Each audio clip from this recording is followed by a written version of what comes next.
Hello everyone, it is so good to see you. I have been in this constant loop, this circle of cope, bargaining, and personal self-reflection over one very important thing. Am I being too mean with the Tales series?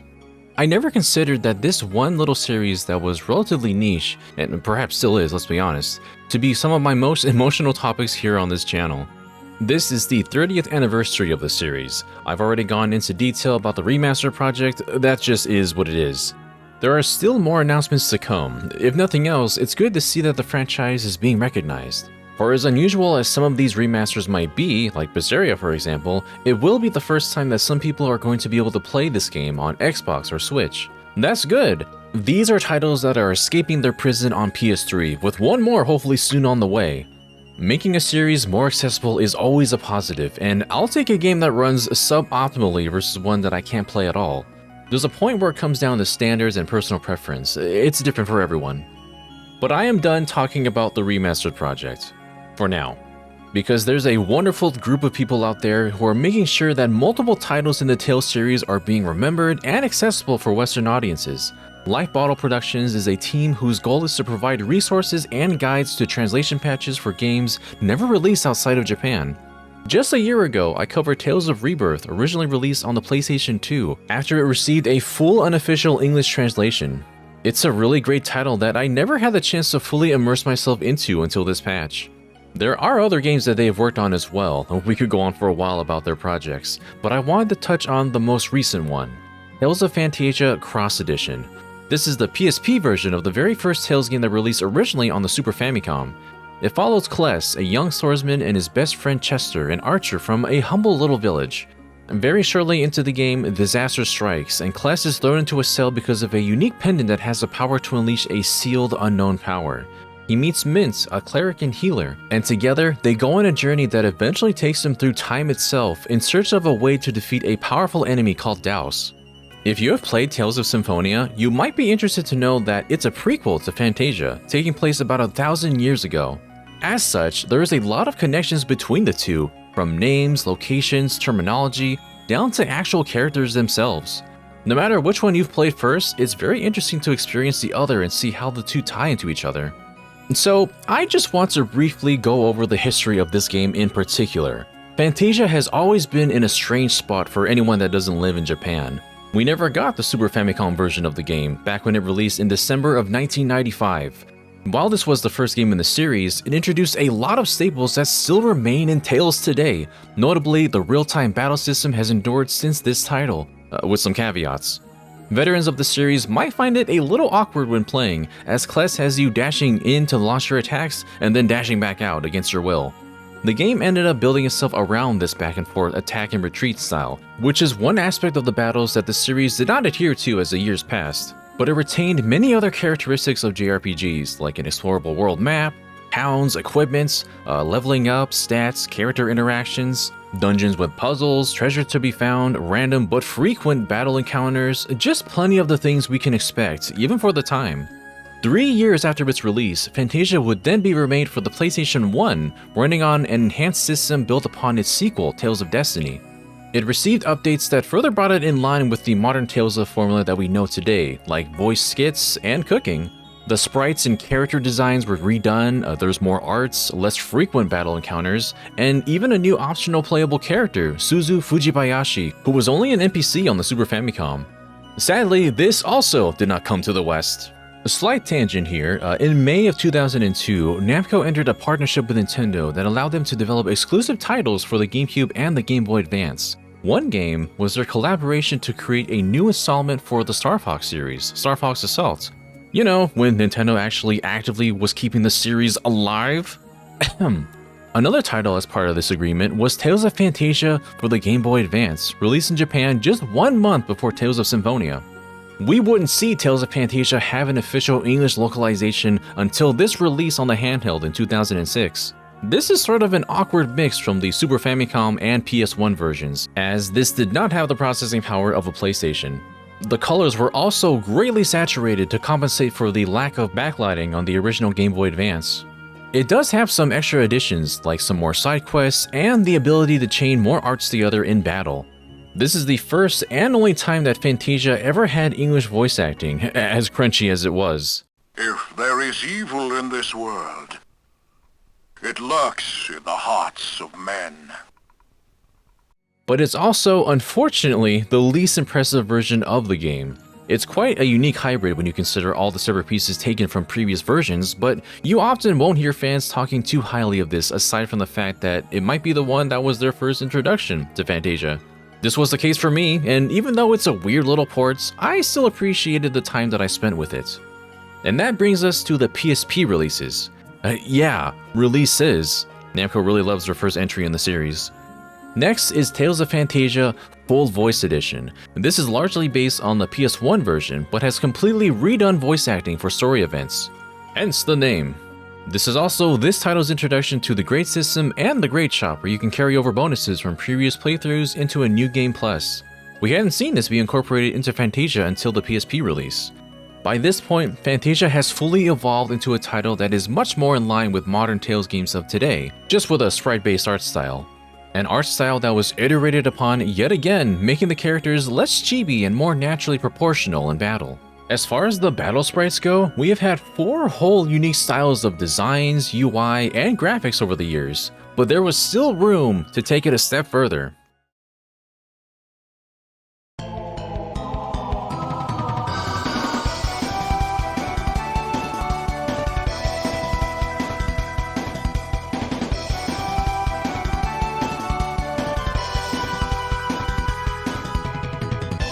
This finally brings us to yet another remake, this one specifically a full voice edition. Tales of Phantasia Cross Edition now has an updated storyline which includes an entirely new guest character, Rondalyn. Rhodey isn't just someone who was tacked on, the story slightly alters to accommodate her inclusion. So, bear with me because this gets a little wacky. Cross Edition was bundled on the same UMD as another game, Tales of Phantasia Narakiri Dungeon X, which is a sequel that takes place about 100 years after the original.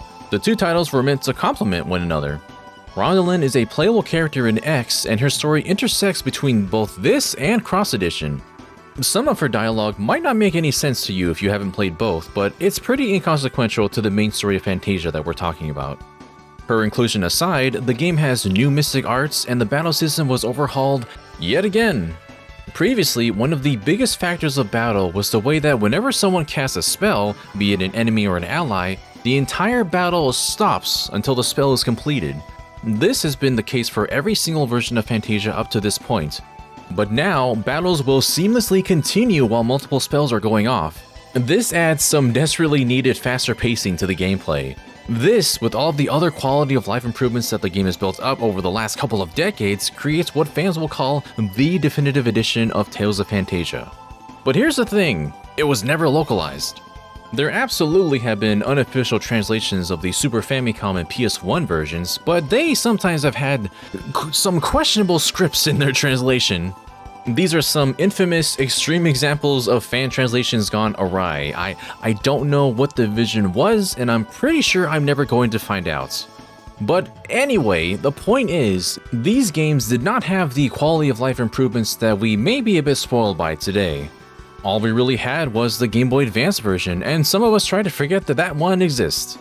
I'm pretty sure Namco lost faith in the market when Tales of the World Raiden Mythology for the PSP failed to meet expectations, so we wouldn't get Narakiri Dungeon or Cross Edition in the West. I feel that would have done so much good for the title because this is an excellent update to the multiple versions of Phantasia I've played in the past. The Tales series truly lives by its unique battle systems that is iterated upon and refined over the years. I feel this highlights some of the best aspects of the 2D linear format from the older titles. One of my biggest gripes was the way that Kless would charge in, attack, and retreat between inputs. It takes away from being able to read the enemy and reacting to the moment-to-moment gameplay during battles. Now, not only can I freely move left and right, which in itself sounds silly to say, you can also guard and shift your position quickly from left to right. These front and back steps really help with your positioning, whether you're trying to dodge or attempting to gather a crowd to one side to let your magic users cast. And speaking of, thank goodness that battles don't pause everything when casting. Comparing the speed of these battles in the same location against the same enemies, it is so wildly different. Tales fans are just used to a mass of spells and arts happening all at the same time. This chaos on screen is my comfort zone. So you can only imagine the grimace on my face when everything pauses just so an enemy can sprinkle a little bit of rain on us. Once you start learning more arts across your team, they can be so fun and engaging. It's still not perfect by any means. Clarth, for example, will just kind of stand around and not cast as often as Arch will. You'll hear him slapping people with his book as the enemy sneaks up on him from behind. You can assign shortcuts to allies to cast spells, and also order everyone to gather around you to assist positioning, but there's only so much that you can do. Even with its little problems, this is still some of the best the series has seen in 2D, which really makes me wish that they would try their hand at another 2D Tales game in this day and age. I hadn't touched either of the PSP remakes for Tales of Phantasia, so I was genuinely surprised to see how close to modern titles it was. Skits were probably the most surprising. Seeing them in those little boxes but with pixel art and still fully voice acted, it's so charming. I believe the soundtrack is using the version remade for the PlayStation 1, which still holds up very well. Everything from the town tunes, the world map, the battle themes, they're all so catchy. Right down to a very beautiful item acquisition jingle.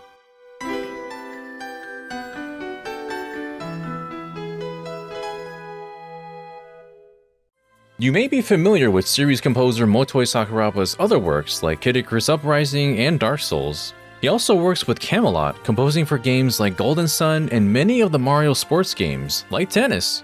This was honestly one of my favorite Sakuraba eras. I'm surprised with just how well Phantasia Cross Edition holds up across the board.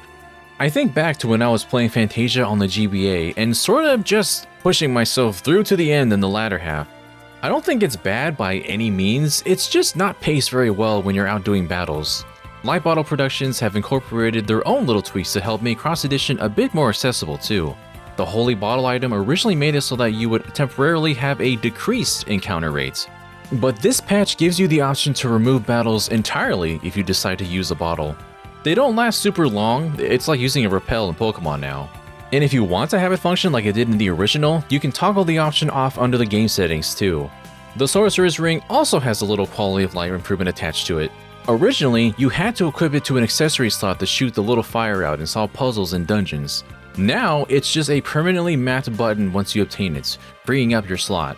It made me realize how very little the Sorcerer's Ring was used in the game itself now that I think about it. In previous versions, this felt very Zelda-like, in which you had to open the menu, equip a very specific item, do the puzzle, and then go back into the menu, take it off again. It was just kind of a hassle, so I'm glad that this was changed here as well. And thanks to some of the cheats included with the patch, you can now unlock battles to run at 60 frames per second. The spell animations really shine with this patch. It is a far cry from the abysmal slowdown of the releases that came before the PSP versions. The presentation of this game is rather impressive, and it's sad to think that I can't really see Bandai Namco putting this kind of effort into their older titles, especially when Phantasia deserves it. I guess they did release the 4-episode Tales of Phantasia animated OVA back in the day, and it was in English too. They had to cut like 80% of the game out to make it fit into 4 episodes, but it honestly was something more for the hardcore fans anyway. So today we have the Remastered project. It is inarguably a good thing that these titles that were locked into a single console like the PS3 are now more widely available. It's good that people will be able to play Tales of Berseria for the first time on a Nintendo console, for example. But I think I was genuinely in a state of shock and confusion when I saw that Tales of Arise was getting released as well. The Beyond the Dawn edition is coming to the Switch too, and is a port, not a remaster. So it's not part of the Remastered project. We really are running dry on modern titles that the company can run through, so we can only hope and pray that it's almost time for the older works to come down the pipeline. Because as it stands, the Tales fans are the ones looking out for the Tales fans. At least when it comes to anything that can be classified as retro. So please give Light Bottle Productions your support. They have completed a lot of great translation projects in the past and are still working on more as we speak. I'll leave a link to their translation patch and guide in the description. But what do you think? Have you played Tales of Phantasia before? Will you be giving this translation patch a shot? Are there other franchises that you can think of where it's the community that shows this level of passion and dedication? I never want to sound ungrateful that we're getting more Tales out here and on more consoles. It's just the approach and execution that has me a little confused at times. But that's more than enough out of me for now. If you enjoyed this, stay tuned for potentially more Tales right here on GBG. Take care everyone, till we meet again.